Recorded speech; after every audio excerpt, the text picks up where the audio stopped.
Je vous avais dit que vous allez souffrir avec moi, c'est moi, je serai un peu trop théologique. Nous allons répandre notre manière de faire le mois prochain. Amen. Ici, le peuple d'Israël souffrait de la maladie spirituelle qui était le péché. La rébellion. Le manque de suivre la voie ou la parole de Dieu. Le peuple se retrouve en captivité en Babylone. Et il commence à se lamenter. Or, si le peuple s'est retrouvé en captivité, c'est parce que le peuple a péché contre Dieu. Amen. Mais pendant ce temps-là que le peuple était en train de se lamenter, Dieu avait déjà trouvé un remède. Et ce remède avait 3 dimensions. Il y avait la parole, il y avait le prophète et il y avait l'alliance. Amen. Dieu avait déjà trouvé le remède. Le remède, c'était sa parole, ça veut dire ses instructions. Deuxièmement, c'était les prophètes qui étaient au milieu du peuple. Et troisièmement, c'était l'alliance de Dieu. Mais ce qui est bizarre, ces remèdes-là, le peuple ne les voulait pas. Le peuple refusait d'obéir. Et plus il refusait d'obéir, il restait dans cette maladie. Ça nous arrive aujourd'hui. Un enfant qui est malade, vous l'amenez à l'hôpital. Quand il voit juste, quand on veut le piquer, il commence à crier. Il pleure. Ça veut dire qu'il ne veut pas le remède. Mais lui est malade. C'est comme ça avec l'église actuelle. L'église actuelle n'aime pas le remède que Dieu lui propose au travers de la parole. Mais il veut qu'on les garde dans le péché. Les gens ne veulent pas qu'on les tire les oreilles. Les gens ne veulent pas qu'on touche à leur péché. Et ils disent non, si vous touchez à ça, moi je quitte l'église. Beaucoup de gens souffrent. Je vais vous donner un témoignage. Et puis au moment Dieu m'a mis à cœur de faire certains directs. Nous avons commencé avec l'équipe de l'Edenland. On a commencé à faire des directs. Au direct d'avant-hier, ce matin, je reçois l'appel d'une femme qui est en République centrafricaine. Elle m'appelle, elle me dit qu'elle souffre de goitre spirituel. Ça veut dire elle a rencontré quelqu'un, ils se sont chamaillés, et cette personne lui a dit, tu vas voir. La personne est partie rencontrer un féticheur. Le féticheur lui a jeté cette maladie. Alors je lui ai posé la question, tu pries? Elle m'a dit oui, j'ai pris. Je travaille même dans l'équipe de réception, ça veut dire l'équipe de protocole. Madame, un enfant de Dieu qui sert Dieu et qui marche dans la droiture, peu importe ce que le monde des ténèbres peut jeter, ça ne peut pas les toucher. Si cette maladie t'a touché,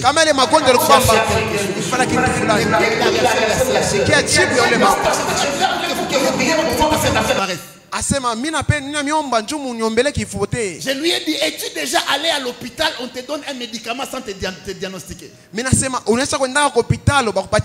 Il faut qu'on te pose des questions pour que les médecins sachent d'où vient cette maladie. Où est-ce que tu as ouvert la porte pour que tu tombes ainsi malade? C'est alors que le médecin saura la nature du microbe et il saura combattre le microbe. Mais moi, si en train de te diagnostiquer, tu veux que j'ai pris seulement pour toi. Ça n'existe pas. Il a coupé le téléphone.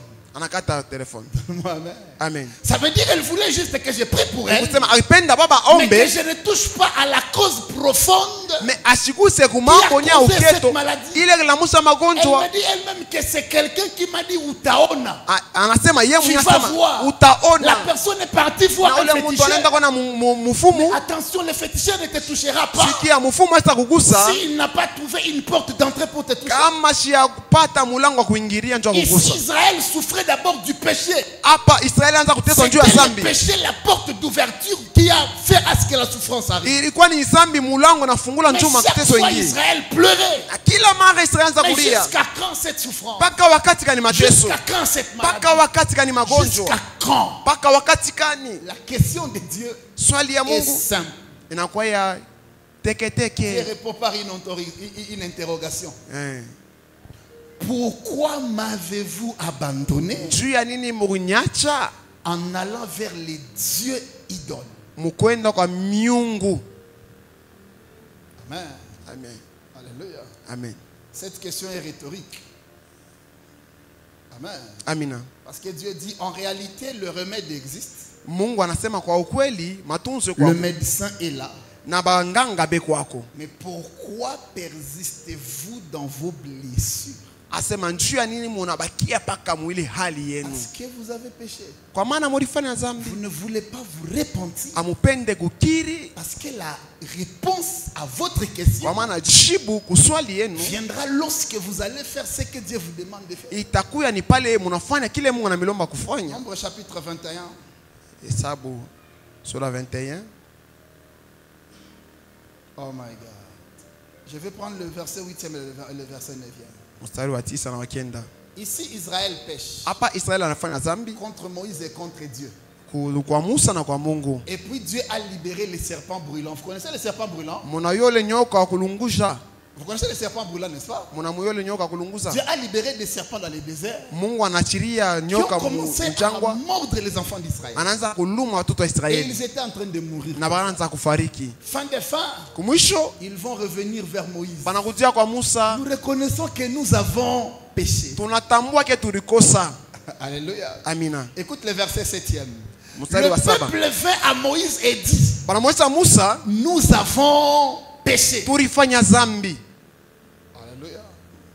Nous avons péché car nous avons parlé contre l'Éternel et contre toi. Prie l'Éternel afin qu'il éloigne de nous ces serpents. Donne-moi amen. Amina. Le peuple reconnaît qu'il a péché. Je vous ai toujours dit que la maladie a 3 sources: l'homme, Satan et le péché. 3 sources. Si tu sens que tu es malade, soit toi-même tu es à la base de cette maladie. Par manque de l'hygiène qu'il faut. Deuxièmement, Satan peut t'attaquer en envoyant des maladies. Satan peut chercher à te déstabiliser en envoyant des maladies.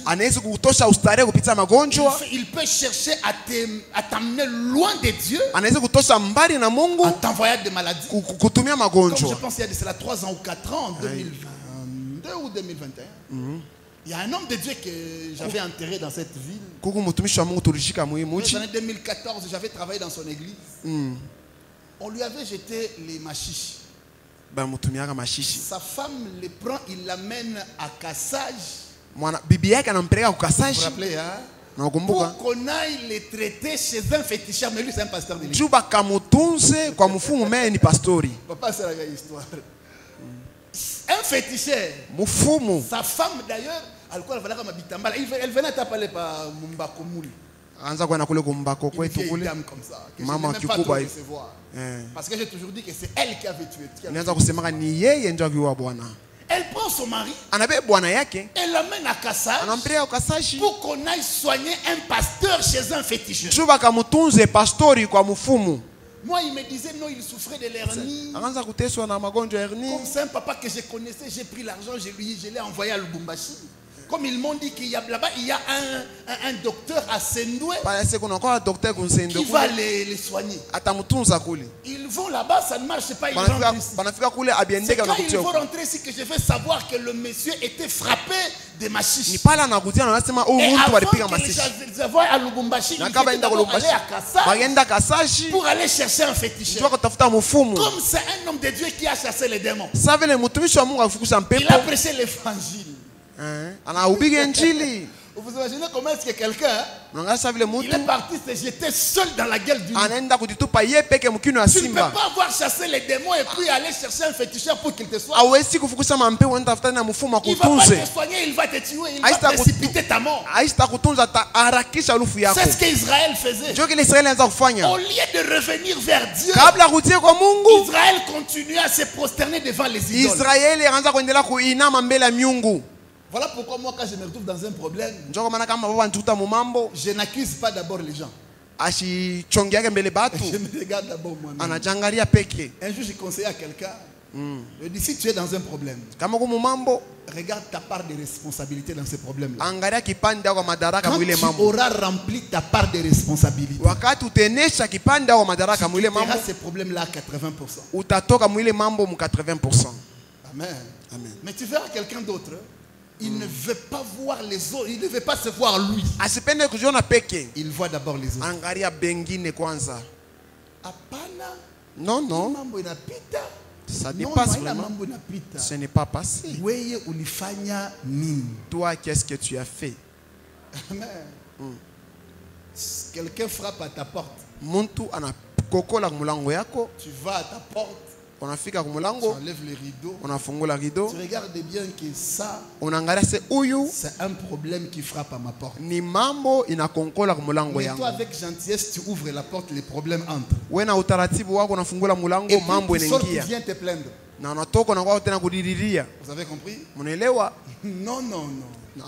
J'ai ouvert la porte. Le problème est entré. Alors voici ma part de responsabilité.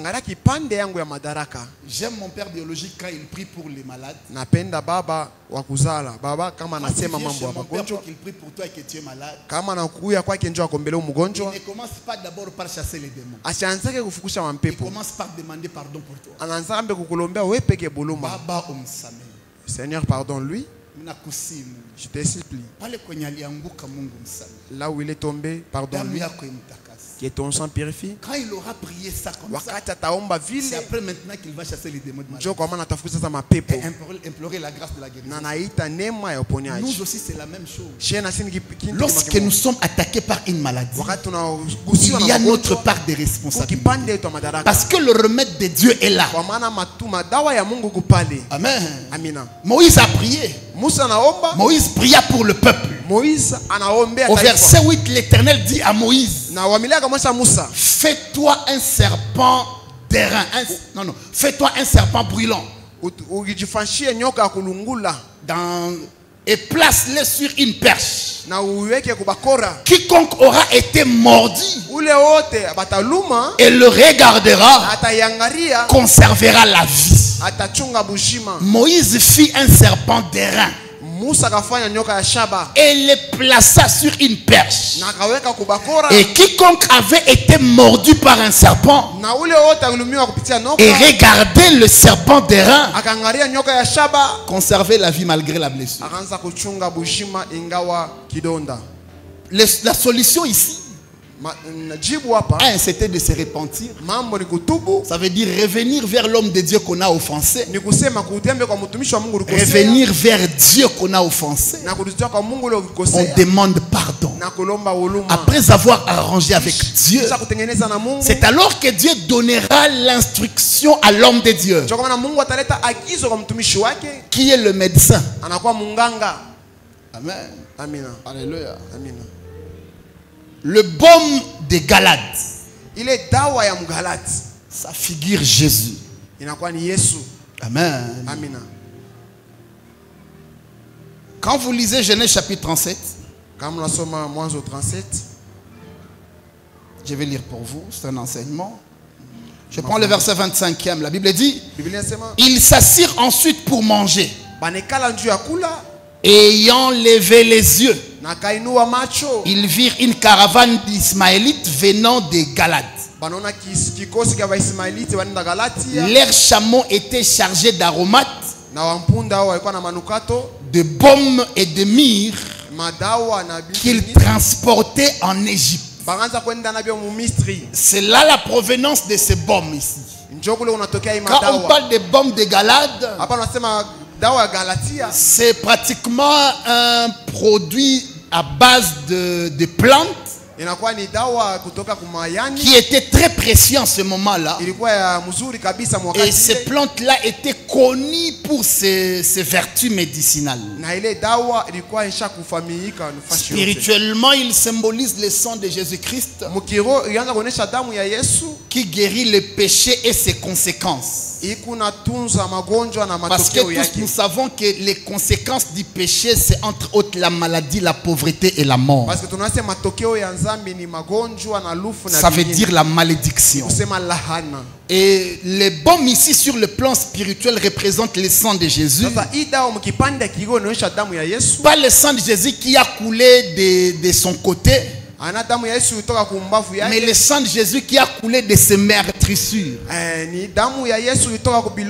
Voilà pourquoi la Bible dit dans Ésaïe 53, 5 partie B, c'est par ces meurtrissures que nous avons été guéris, ou que nous sommes guéris. Dans 1 Jean chapitre 1 verset 7, la Bible dit le sang de Jésus nous purifie de tout péché. Or tous nous savons que les répercussions ou les conséquences néfastes du péché, c'est la maladie, la mort et la pauvreté. Un exemple biblique, la femme à la perte de sang. Dans Marc chapitre 5 verset 25 à 34. La Bible dit qu'elle avait beaucoup souffert. Elle a consulté plusieurs médecins et n'était pas guérie. Mais quand elle a touché Jésus, Jésus qui est le vrai médecin, qui est même ce baume, elle a été immédiatement guérie. Jésus, c'est le grand médecin.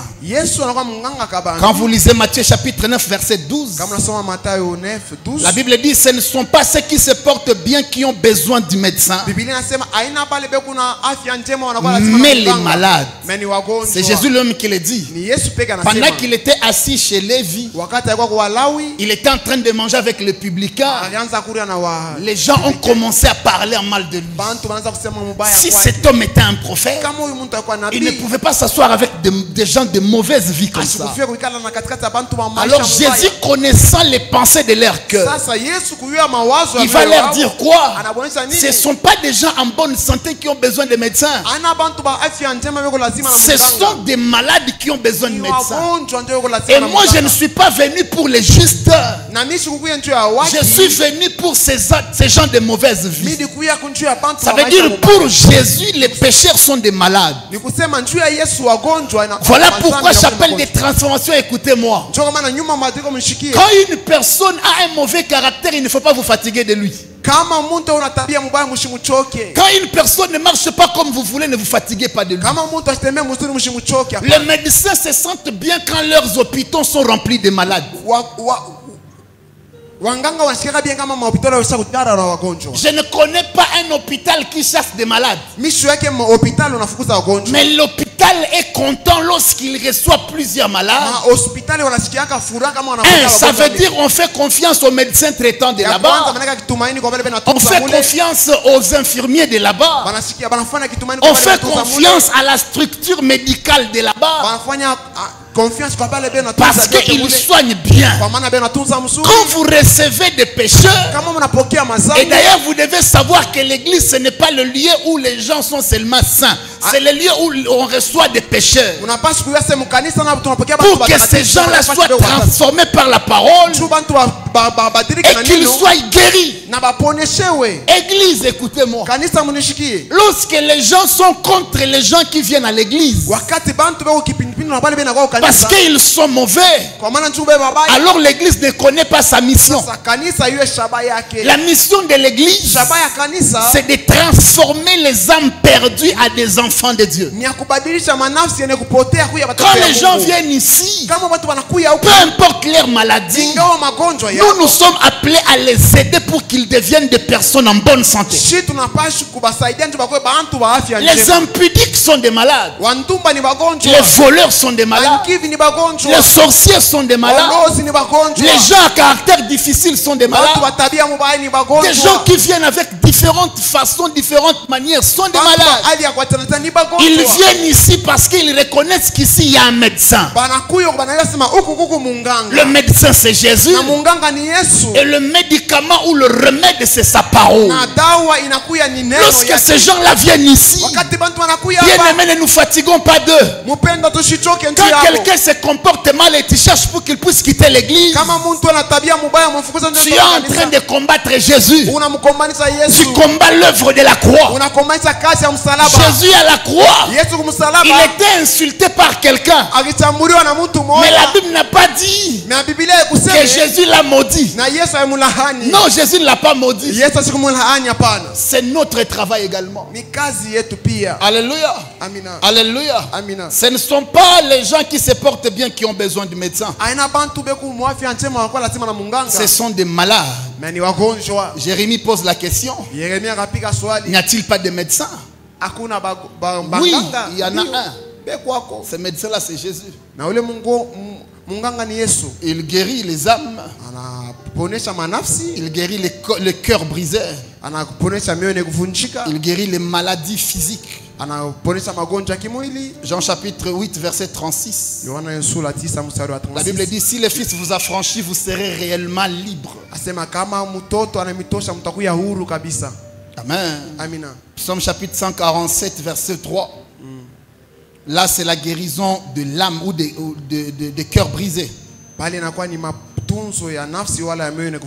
Alléluia. La Bible dit ceci dans Psaume chapitre 147 verset 3. Il guérit ceux qui ont le cœur brisé et il pense leurs blessures. Quand il s'agit de maladies physiques, Acte chapitre 10 verset 38, la Bible dit, vous savez comment Dieu a oint du Saint-Esprit Jésus de Nazareth, qui allait de lieu en lieu, faisant du bien, guérissant ceux qui étaient sous l'empire du diable. Ça veut dire l'empire du diable, c'est la maladie physique qui te frappe. Amen. Alors faites attention. Un malade peut avoir un hôpital et des médicaments. Mais s'il refuse de se rendre à l'hôpital malgré sa maladie, il ne recevra pas la guérison. Quand beaucoup de gens refusent Jésus, ça veut dire qu'ils ne veulent pas être guéris des malédictions. Pourtant Jésus c'est un médecin très disponible. Vous allez vous rendre compte que les médecins de la terre ici, ils ont des jours où ils reçoivent. On te dira que les gynécologues de Mwangeji reçoivent chaque mardi, ou soit ils consultent chaque mardi. Les dentistes de tel hôpital, lui, il consulte chaque jeudi. Mais Jésus, lui, est disponible tous les jours. À n'importe quel moment, à n'importe quelle heure, si tu veux les consulter, il va te recevoir. Alors la question reste évidente. Pourquoi la guérison ne s'opère-t-elle pas? La première réponse, la guérison ne s'opère pas parce que nous refusons le remède. Jean chapitre 5 verset 40. Jean chapitre 5 verset 40. La Bible dit ceci. J'ai lu le verset 40e. Il dit ceci. Aussi quand les Samaritains vinrent, dans 5:40, je m'excuse. Et vous ne voulez pas venir à moi pour avoir la vie. Vous ne voulez pas venir à moi pour être guéri. Jésus veut que tu viennes à lui. Dans la Bible, il y a une histoire d'un roi qui était malade. Au lieu d'aller chercher Dieu, le roi est parti chercher un médecin traditionnel. La Bible dit en rentrant, il a rencontré le prophète. Le prophète lui a dit, parce que tu as refusé d'aller vers l'Éternel et tu as choisi d'aller vers les hommes, Dès que tu vas entrer dans la ville, tu vas mourir. Tu ne guériras pas. Voilà pourquoi je vous ai toujours conseillé. Quand un enfant est malade, avant d'aller à l'hôpital, crie d'abord vers le Seigneur. Ou bien s'il y a possibilité, fais avec lui crochet à l'église. Tu as les numéros des différents bergers. Tu as les numéros des différents serviteurs de l'église. Tu peux l'appeler. Écoute, mon enfant fait la fièvre, mais je voulais l'amener à l'hôpital. Est-ce que tu peux crier à Dieu avant que je l'amène à l'hôpital? Si tu ne le fais pas, fais ça toi-même. Amen. Tu n'as pas seulement besoin que quelqu'un prie à ta place. Le voile du temple a été déchiré pour que tu aies accès à Dieu. Jésus, c'est un médecin qui est disponible à tout moment. Quand tu l'appelleras le matin, il interviendra. Quand tu l'appelleras à midi, il sera là. La nuit, même à n'importe quel moment, Jésus interviendra. Il dit, vous ne voulez pas venir à moi pour avoir la vie. C'est l'une des choses qui fait à ce que les grands médecins ne fonctionnent pas. Vous allez vous rendre compte que les gens ont des médecins familiaux. Ça veut dire il y a un médecin que la famille a déjà engagé pour que chaque fois qu'il vienne vous soigner à la maison. Mais il y a des moments où ce médecin va vous dire non, non, non, c'est cas ici. Allez à l'hôpital. Dieu nous bénisse. Deuxième des choses qui fait à ce que la guérison ne s'opère pas, l'attachement au péché. Amen. Lorsqu'on reste attaché au péché, même si tu cries, la guérison elle ne viendra pas. Jérémie chapitre 2 versets 12 et 13. La Bible est 2 versets 12 et 13. La Bible dit, cieux, soyez étonnés de cela. Frémissez d'épouvante et d'horreur, dit l'Éternel. Car mon peuple a commis un double péché. Ils m'ont abandonné, moi qui suis une source d'eau vive. Mais se creusaient des citernes crévassées qui ne retiennent pas l'eau. Amen. Ce peuple m'a abandonné, il est resté attaché à son péché. C'est l'une des choses qui fait à ce que la guérison ne s'opère pas. Ils m'ont abandonné, moi qui suis la source d'eau vive. Moi qui suis la source de la guérison, le peuple m'a abandonné. Ils n'ont pas voulu venir vers moi. Et puis ils sont restés attachés à leur péché. Voilà pourquoi la guérison ne s'opère pas. Chaque fois lorsqu'on te parle et que ton cœur ne s'ouvre pas pour que tu puisses te repentir, même si tu cries à Dieu, tu ne seras pas guéri. Troisième des choses qui fait à ce que la guérison ne s'opère pas, que le baume en Galade ne fonctionne pas. La parole n'a pas profité car elle n'a pas été mélangée avec la foi, le manque de foi. Ou bien la parole n'a pas trouvé la foi. La parole de la guérison, quand elle vient pour te guérir, elle veut rencontrer ta foi pour qu'elle puisse provoquer ta guérison. Amen. Alléluia. Vous devez savoir que Jésus est encore ce baume en Galade qui fonctionne encore aujourd'hui. Et il est le médecin pour ton cœur. Il est le médecin pour ton corps. Il est le médecin pour ta famille brisée. Il est le médecin pour tes affaires. Il est même celui qui guérit la nation. Mais vous devez savoir que cette guérison dépend de ta foi et de ton obéissance à Jésus. Répondons aussi à cette question. Si le baume c'est la parole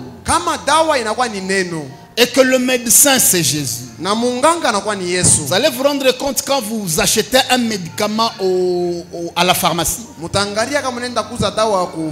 Il y a des produits où on est en train de vous donner la composition de ces médicaments. On te dira dans ces produits, dans ces comprimés, il y a le sodium, il y a le sucre, il y a ceci, il y a cela. Alors, si la parole c'est ces médicaments, qu'y a-t-il dans la parole qui guérit? Amen. Alléluia. Vous devez d'abord savoir que la parole c'est un remède spirituel. Dans Ésaïe chapitre 53 verset 5, il dit c'est par ces meurtrissures que nous sommes guéris. Jésus a porté nos maladies et nos blessures. Et le pardon de nos péchés amène cette guérison spirituelle. Or, je vous ai toujours posé la question, quand tu demandes à Dieu pardon, qu'est-ce qui te rassure que Dieu t'a pardonné?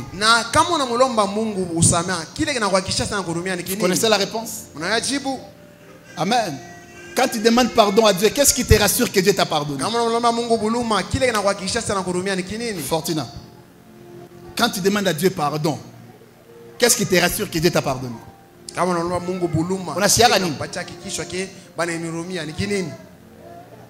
Qui répond? Hein? Ismaël, qu'est-ce qui te rassure que Dieu t'a pardonné? Hein? Réponds. On a quoi Dieu? On a quoi pepelo? On a pas moi on a quoi pepelo? Dans ma zambinenda. Frère. Le frère lui dit on a quoi pepelo? Hein? Il devient léger. On a dû sentir léger. Ah non, c'est une fausse réponse. Je sais que beaucoup avaient cette réponse-là. C'est une bêtise, oui. Amen. Amen. Quand tu demandes pardon à Dieu, ce qui te rassure que Dieu t'a pardonné, c'est parce qu'il l'a dit. C'est sa parole. C'est pas parce qu'il sentit vous pépé non, non, non. Amen. Amen. 1 Jean chapitre 1 verset 8 et 9. Il dit quoi? Si nous confessons nos péchés, il est fidèle et juste pour nous les pardonner. C'est fini. Tu n'as pas besoin de sentir. Tu as besoin de croire dans ce que la parole dit. Voilà pourquoi il y a des gens qui passent 2 heures en train de demander pardon à Dieu. Baba, Seigneur, pardonne-moi. Tellement qu'il n'a pas encore senti qu'il est pardonné. Il continue. Non, tu n'en as pas besoin. Si tu demandes pardon à Dieu, tout ce que tu dois faire, c'est de croire dans sa parole qui a dit, si je demande pardon, il est juste et fidèle pour me pardonner. Point barre, je passe à autre chose. Tu as compris, hein? D'autres personnes vont te dire, je sens la chair des poules. La chair des poules, ce n'est pas la réponse de Dieu. Ngozi en coucou. Oui. Où interprète pardon? Anasikia ngozi en coucou. Et kitu ikienda pa TikTok watakusema sana. Bwana tubariki sana. Amen. Tunasikia ngozi en coucou. Que Dieu nous bénisse abondamment. Donc tu n'as pas besoin de sentir quelque chose. La parole, c'est un remède spirituel qu'on ne voit pas. Mais on a foi dans ce remède. On croit dans ce remède. On n'a pas besoin de les sentir dans le corps. Les médicaments de ce monde, il faut les sentir dans ton corps pour sentir que tu es guéri. Il y a des produits, quand tu les prends, automatiquement tu transpires. Tu as chaud. Vous comprenez? D'autres médicaments comme la quinine, quand tu prends ça, ça te fait la musique dans l'oreille. D'autres médicaments, ça te fatigue. Mais les médicaments que je vous annonce, tu n'as pas besoin de les sentir. Tu as juste besoin de croire et tu reçois ta guérison. Voilà pourquoi la parole que je t'annonce ce soir, c'est la parole de la guérison. Tout ce que tu as besoin, tu n'as pas besoin de les sentir dans les corps. Tu as juste besoin de croire et de démontrer. Quand tu crois, tu démontres, tu vis ta guérison. La parole, c'est un remède spirituel qui opère le pardon ou qui donne le pardon et amène la guérison. Voilà pourquoi quand tu reçois la parole, il faut la confesser et croire que Jésus a payé le prix de votre guérison. Psaume 107 verset 20, il dit, il envoya sa parole et sa parole les guérit. Amen. La parole agit comme un agent de transformation. Amen. Il n'est pas seulement un agent de transformation. La parole, c'est aussi un agent de purification intérieure. Quand il vient chez toi, il commence à te juger toi-même. Oh non, la parole, c'est un très bon agent. Tu sais, des fois, la parole peut être envoyée chez toi. Elle te rencontre seule, sans passer par X ou Y personne. Ça te parle à toi seul. Et ça te parle de manière intérieure et de manière personnelle. Et ça te guérit de manière personnelle. Vous savez, il y a des médecins, quand ils traitent ton cas et qu'ils se rendent compte qu'il a échoué, ils t'envoient chez un autre médecin. C'est pas comme ça avec la parole. La parole n'échoue jamais des cas. Si la parole n'a pas fonctionné chez toi, ça veut dire que tu n'as pas cru en elle. C'est un agent de transformation, mais c'est aussi un agent de purification. Amen. Par exemple, une personne qui a été offensée,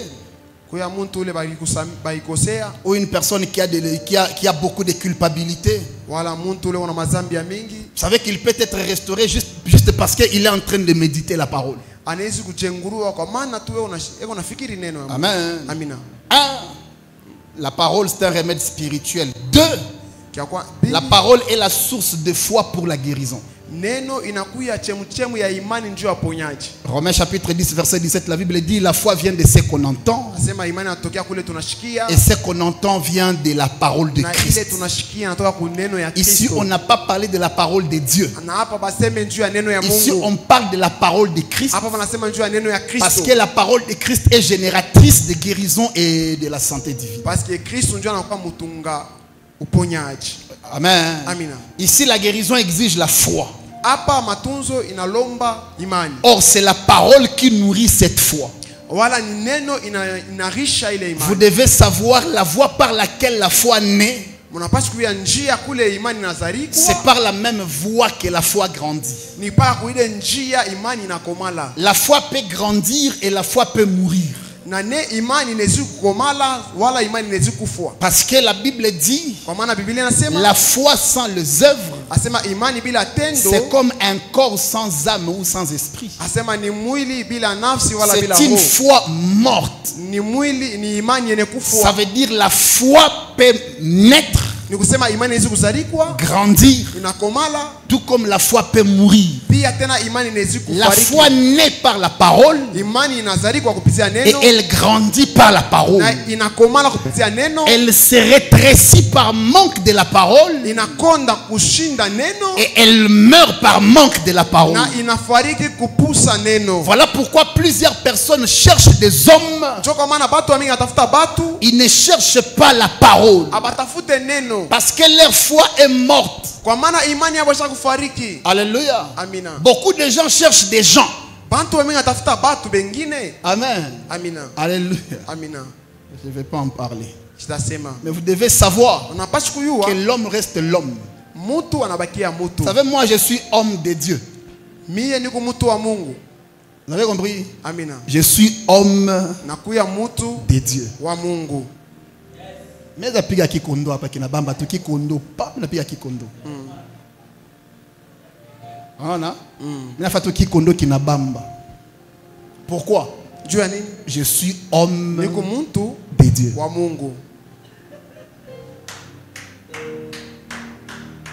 Vous avez compris? Amen. On ne peut pas s'enorgueillir sur les dons que nous avons. Dis après moi Nzamba tikali Nzambe. Sema Mungu anabakia Mungu.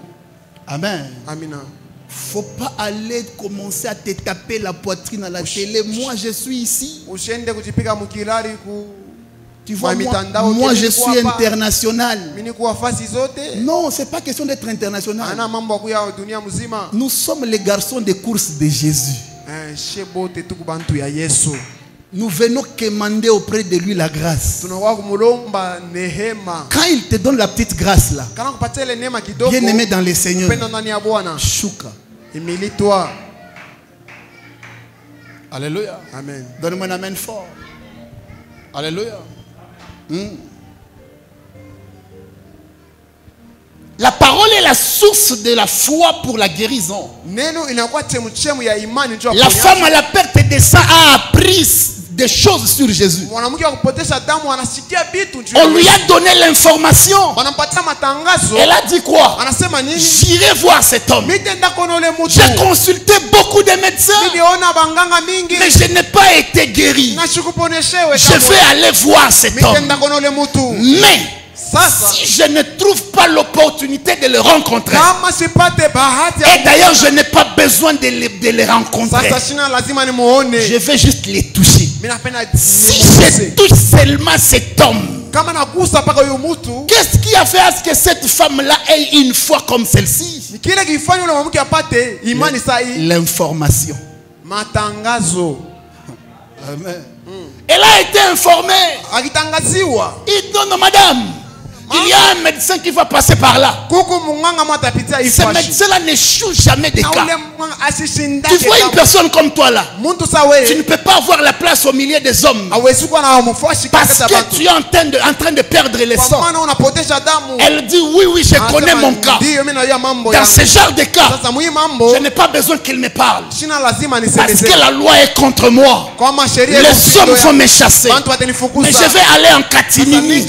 Je vais passer par derrière. La robe de Jésus porte toute la personne de Jésus. La parole de Jésus, c'est la personne de Jésus. Tu ne peux pas toucher la robe de Jésus sans que sa main ne te touche. Tu ne peux pas recevoir la parole de Jésus sans que son cœur ne te touche. Quand tu reçois la parole et tu mets la foi dans cette parole, sois-en sûr que la guérison est évidente. Je prie le Seigneur pour toi, que tu sois touché par la parole incarnée, et quand ta foi est libérée, reçois ta guérison au nom de Jésus. Troisième des choses, la parole est directive et prophétique. Alléluia. Quelqu'un m'a donné un conseil, me disant oh non, vous voyez, pour que les gens se connectent nombreux sur vos comptes, commencez à faire les consultations prophétiques. Je lui ai directement répondu que la parole est suffisante. Est-ce qu'on a besoin de dire à quelqu'un est-ce que j'ai besoin de ça? Non. Donne-moi amen. Amen. Dès que la parole est libérée et tu mets foi dans cette parole, elle va t'orienter. Et elle est aussi prophétique. D'ailleurs, la parole est appelée la prophétie. Donne-moi un amen fort. J'aime les prophètes. J'aime les prophètes. Parce que certains de mes enfants, parce que je n'aime pas les prophètes. Non. J'aime les prophètes parce que moi-même j'en suis un. Amen. Moi-même je suis prophète. J'aime les prophètes. Et je suis vraiment prophétique. J'aime cette grâce-là de Dieu sur moi. Mais à des moments, Église, vous devez savoir que vous devez cesser de dépendre des hommes qui ont des dates de naissance et qui auront un jour une date de décès. Voilà pourquoi dans certaines églises, dès que les leaders meurent, l'église meurt aussi. Pourquoi? Parce que les leaders étaient l'incarnation de tous les dons de l'église. Pourquoi vous allez aller sur les réseaux sociaux? Vous allez trouver des fidèles qui s'insultent entre eux. pour défendre leur leader. Ce qui n'est pas mauvais. Ce qui n'est pas mauvais. Mais quand ton leader est dans l'erreur, il doit avoir l'amabilité de se rabaisser, de venir rectifier. Moi, ça m'arrive de dire certaines choses qui ne marchent pas avec la doctrine. Jérémie, pourquoi? Parce que je suis homme. Mais dès que je rentre et que Dieu m'enseigne, parce que je l'ai dit à la chair, je ne vais pas venir le dire ailleurs pour dire qu'il faut. Non, non, non, non. Je vais rentrer à la chair pour vous dire que ce n'est pas ça. Amen. Ça fait un jour, j'étais en train de prêcher. Les gens étaient là, j'ai dit apportez vos offrandes pour bâtir l'hôtel. Nous étions sur Mbako un vendredi. Les gens sont venus avec Nama hôtel et Aboïle. Ils sont venus avec les hôtels. Et je rentre à la maison. J'ai pris Dieu. Dieu me dit Petou Nafa qui condole. Depuis quand on bâtit l'hôtel avec l'offrande? C'est l'offrande qui bâtit l'hôtel? Non, non. On ne bâtit pas l'hôtel avec l'offrande. On met l'offrande sur l'hôtel déjà bâti. L'offrande n'est pas une pierre. Comment tu vas demander aux gens, oh non, venez bâtir le... Non, non, non, non. Dis-leur de venir déposer leurs offrandes sur l'autel. Bandougou, comme c'était à la chair que j'avais dit ça, je suis rentré à la chair pour venir rectifier ça. On reconnaît la qualité de la grâce d'un homme de Dieu par son humilité de reconnaître qu'il s'est trompé.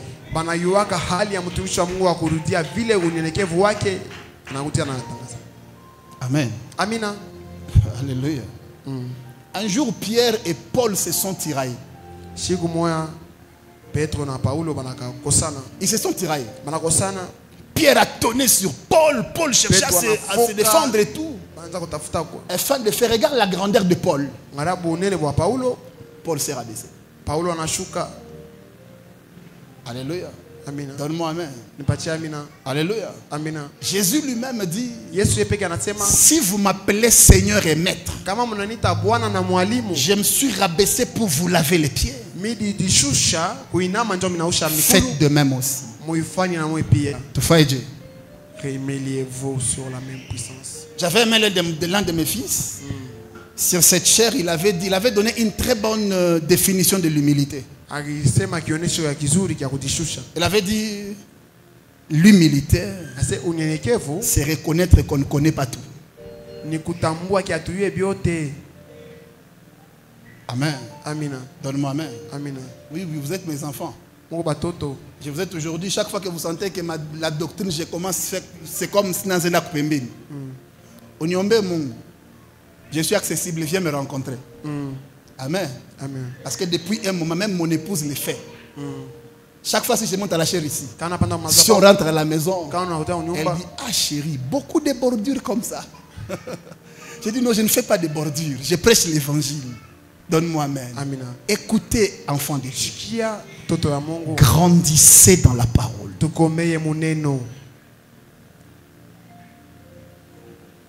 Papa Jean pose la question.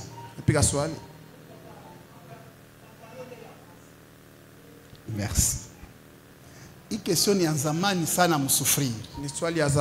Parce que je suis déjà à la fin de ma prédication, de mon enseignement. Papa Jean, depuis Horeb, il m'avait posé une question sur la différence entre la parole et la pensée. Ou qu'est-ce qui vient en premier? C'est la pensée ou la parole? C'est ça, papa? Amen. Donne-moi une amen fort. La réponse est simple. Genèse chapitre 1. Verset 1. Au commencement, Dieu créa les cieux et la terre. La terre était informe et vide. Amen. Amina. Colossiens. Suivez, hein? Chapitre 1, verset 16. Car en lui ont été créées toutes les choses qui sont dans les cieux et sur la terre, les visibles et les invisibles, trône, dignité, domination, autorité. Tout a été créé par lui et pour lui. On parle de qui? De Jésus, n'est-ce pas? Jésus, oui. Jean chapitre 1. Le verset 1er. Au commencement était la parole. La parole était avec Dieu et la parole était Dieu. Je finis maintenant. Genèse chapitre 1 verset 26. Et puis je vais mettre le tout ensemble, vous allez comprendre. Il dit quoi? Et puis Dieu dit, faisons l'homme à notre image, selon notre ressemblance, pour qu'il domine sur les poissons de la mer, sur les oiseaux du ciel, sur les bétails, sur toute la terre et sur tous les reptiles qui rampent sur la terre. Au verset 27, Dieu créa l'homme à son image. Ça veut dire la pensée est d'abord venue et puis la création va suivre. Parce que même Dieu médite. Papa Jamlanifata, même Dieu médite. Dieu ne fait rien s'il n'a pas médité. Voilà pourquoi dans Psaume la Bible dit, la parole a été éprouvée 7 fois. Ça veut dire il pita kumoto marasaba. Mais on n'a pas trouvé d'erreur dans cette parole. Parce qu'elle a été bien réfléchie avant qu'elle soit envoyée. Jésus dit quoi? Avant de sortir une parole de ta bouche, tourne ta langue combien de fois? Non, ce n'est pas ça. Non. C'est penser avant que cette parole ne sorte. Parce qu'une parole qui doit porter chair, ça doit être une parole bien méditée. Ça veut dire bien réfléchi, bien pensé. La parole ne peut pas porter la chair si elle n'a pas été bien pensée. Voilà pourquoi quelqu'un peut te dire, j'ai un projet. C'est quoi le projet? Ce n'est qu'une pensée qu'on n'a pas encore mis en pratique. On est en train de l'écrire. Et puis après, elle va devenir une parole qu'on décrète. C'est lorsque la pensée devient une parole qu'on déclare. C'est alors que cette parole porte la chair et elle devient ce que tu veux. Autre chose que vous devez savoir. Les prédicateurs, je les conseille toujours de lire la Bible à haute voix. Pourquoi? Parce que quand tu lis dans ton cœur, c'est une pensée. Mais lorsqu'elle sort de ta bouche, elle porte la chair. C'est là que dans Romains chapitre 10. Bon, papa Jean anachokoza bingine. Écoute ce que le verset 9 dit. La Bible dit ceci. Si tu confesses de ta bouche le Seigneur Jésus, et si tu crois dans ton cœur que Dieu l'a ressuscité des morts, tu seras sauvé. Ici, il faut croire dans ton cœur. Mais ne t'arrête pas seulement à croire dans ton cœur. Parce que quand tu crois dans ton cœur, ça ne reste qu'une pensée. Mais lorsque tu le sors de ta bouche, tu le confesses, c'est alors qu'il a création. La création ne vient pas quand on pense. Quand on pense, la création reste dedans. Mais lorsqu'on déclare, c'est alors que la création se manifeste. Il y a une question? Vas-y. Supérieur à l'autre. Bon, verset 10. Verset 10. Je pense que la réponse est là-bas. Moi, j'aime bien qu'on réfléchisse ensemble. Au verset 10e, écoute ce que la Bible dit. Car c'est en croyant du cœur qu'on parvient à la justice. C'est en confessant de la bouche qu'on parvient au salut. Selon ce que dit l'Écriture, quiconque croit en lui ne sera pas confus. Mais au verset 13 dit, car quiconque invoquera le nom du Seigneur sera sauvé. Attention, le 2 joue presque le même rôle. Parce que celui qui confesse de la bouche et celui qui croit dans le cœur, non, il ne joue pas le même rôle, il se complète. Ce n'est pas n'importe quelle parole. Il y a la parole méditée et la parole déclarée. La parole méditée, c'est la parole dans le cœur qui crée la foi. C'est la parole confessée, c'est la parole qui crée. Tu as compris ou non? Les deux sont complémentaires. Papa Kafat. Est-ce qu'on peut acclamer Jésus pour le révérend Mardoché? Est-ce qu'on peut célébrer le Seigneur pour cet homme de Dieu? Papa Kafat. Vas-y.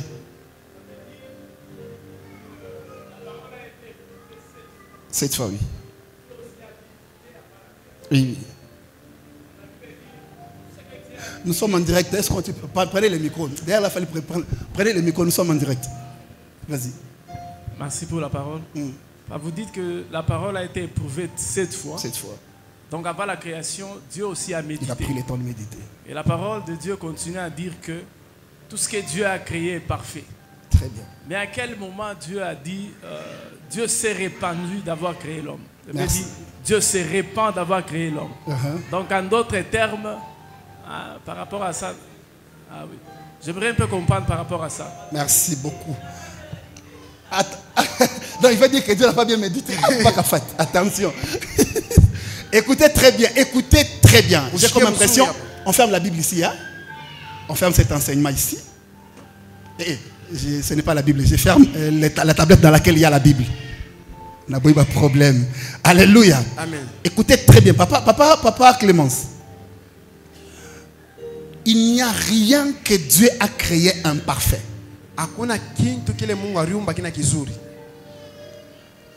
Genèse chapitre 1, le dernier verset, la Bible dit, et Dieu vit que tout ce qu'il a créé était très bon. Ça veut dire il n'y a rien que Dieu a créé qui était imparfait. Mais vous devez savoir que Dieu a préparé le monde à différentes choses. La première des choses, Dieu ne s'était pas repenti d'avoir créé l'homme, parce que l'homme c'est la créature la plus parfaite de Dieu. Parce que rappelez-vous que la Bible dit qu'il a créé l'homme un peu supérieur aux anges. Ça veut dire dans la perfection de la création de Dieu, à la première dimension, c'est l'homme. La repentance ou le regret de Dieu, c'est d'avoir créé l'homme sur la terre. Et vous savez, Dieu a créé l'homme non pas avec la terre de l'Éden, il a créé l'homme avec la terre d'en dehors de l'Éden. La terre de l'Éden, c'est une terre sainte et parfaite. Mais la terre en dehors de l'Éden, c'est une terre souillée. Dieu ne s'était pas repenti d'avoir créé l'homme, mais le lieu où il a mis l'homme. Ce qui est bizarre, c'est que Dieu lui-même savait que même en Éden, ce n'était pas un lieu sûr pour l'homme.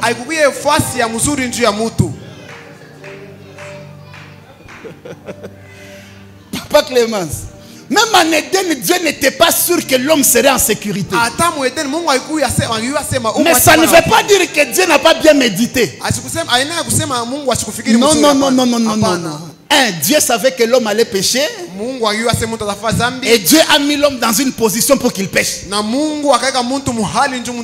Si Dieu ne voulait pas que l'homme ne pêche pas, il n'allait pas mettre l'arbre de connaissance du bien et du mal dans le jardin. Ça veut dire Dieu a médité pour que l'homme puisse pécher afin que l'homme connaisse Dieu. Je prends ce courage de le dire. Sans le péché de l'homme, l'homme ne connaîtra pas Dieu. Alors Dieu a bien médité pour que l'homme tombe. 1 Pierre, c'est 1 Pierre, c'est 2 Pierre. 1 Pierre, 2 Pierre. Verset 18. Sachant que ce n'est pas par des choses périssables, par de l'argent ou de l'or que vous avez été rachetés de la vaine manière de vivre que vous avez hérité de vos pères. 19. Mais par le sang précieux de Christ, comme d'un agneau sans défaut et sans tache. Verset 20. Prédestiné avant la fondation du monde et manifesté à la fin des temps à cause de vous. Ça veut dire Dieu avait déjà médité un agneau qui devrait venir pour le péché, mais avant le péché. Autrefois, j'avais dit que Dieu avait déjà médité la chute de l'homme et il avait déjà prévu la solution pour cette chute. Mais avant cette chute, voilà pourquoi la nourriture des grands enfants. Je l'avais dit au berger Jérémie. Mais quelqu'un m'a envoyé le message me disant qu'il a déjà grandi. Les hommes n'iront pas en enfer à cause de leur péché. Mais les hommes iront en enfer à cause de leur volonté de suivre Satan. Parce que la liste des gens qui iront au ciel c'est déjà établie.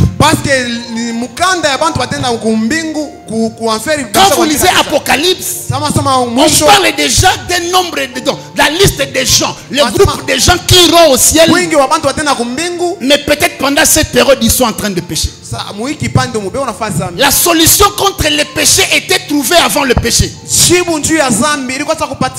Maintenant, le problème, c'est que ta volonté de suivre Satan dans ses péchés, c'est ce qui t'amène en enfer. La Bible dit que Dieu n'a pas créé l'enfer pour les humains, il l'a créé pour Satan et ses anges. Voilà pourquoi la parole est prêchée chaque jour, pour que tu comprennes c'est quoi la méditation de Dieu, la pensée de Dieu pour toi. Comment on connaîtra un Dieu qui pardonne si tu ne tombes pas dans le péché?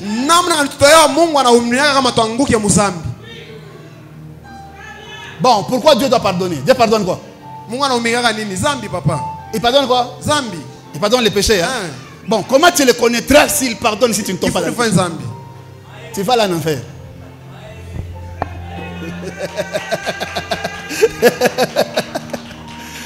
Tu vas là en enfer si tu pêches.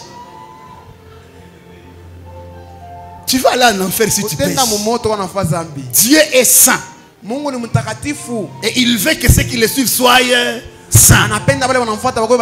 Mais tu n'es pas saint parce que toi tu es saint. Tu es saint parce que Jésus l'est. Vous avez compris? Tu as une question? Attendez, le révérend Mardoché est ici, je verrai qu'il nous bénisse, même pendant 10 minutes. Amen. Alléluia. Donne-moi un amen. Nous allons continuer le vendredi. Amen. Je veux revenir sur certaines choses pour bien vous l'expliquer. Mais vous devez savoir que la parole de Dieu guérit. Même sans passer par la prière. La parole peut être libérée comme ça, tu la reçois et tu reçois ta guérison. Luc chapitre 5 verset 17. Redit, Jésus est entré d'enseigner dans un lieu. Et une puissance sortait de lui pour guérir les malades. Si tu la reçois avec foi, tu reçois la guérison. Mais faites attention. Les salaires du péché. Les salaires du péché. Mais les dons gratuits de Dieu, c'est... Comment s'appelle ces dons gratuits de Dieu? Il s'appelle Jésus. Que Dieu bénisse sa parole. Papa Mardoché. Est-ce qu'on peut acclamer fortement le Seigneur pour cet homme de Dieu? Il a béni les générations. Il a béni plusieurs personnes dans notre pays. Et ce soir, il est avec nous.